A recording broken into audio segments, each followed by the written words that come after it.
Sukad sa nahibaw-an sa kadaghanan nga matag Semana Santa, adunay gisaulog nga kapistahan sa isla sa Bantayan sa amihanang bahin sa Sugbo. Kini gumikan sa pagdagsa sa mga lokal ug langyawng turista ug ang pagtugot kanila sa pagkaon ug putahing karning baboy. Sayra nato ang katinawan kabahin niini sa report ni Mark Reggie Abella.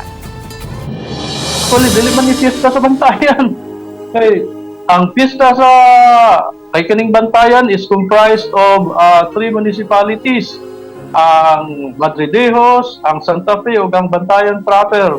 Ang Madridejos, ang ilang piyesta is December 8. Piyesta sa Mahal na Birhen sa Immaculada Concepcion. Ang sa Santa Fe, sa amo adere, January 16 ang piyesta ni Señor Santo Niño. Ug sa Bantayan proper is June 29 ang piyesta ni San Pablo. Mao nga ang pag-ani dinhi sa Bantayan dili nga magsaulog kita sa piyesta. Ay dili man kini piyesta sa Bantayan ng Holy Week.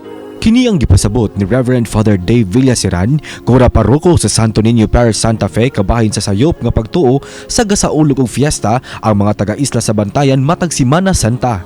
Nang hinaot siya nga magpabilin ang kabalaan sa pagtimaan sa Semana Santa, inay nga maglingaw-lingaw lang sa isla.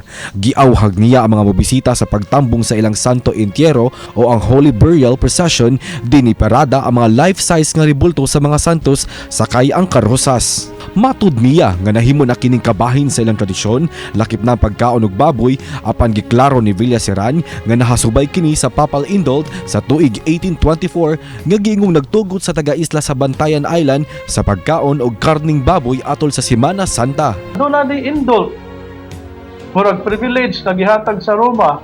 Nga kining maong indult naa karon sa museum sa parokya sa Bantayan. Kauban si Clans Gabutin, Mark Reggie Abella. Balitang Bisdak.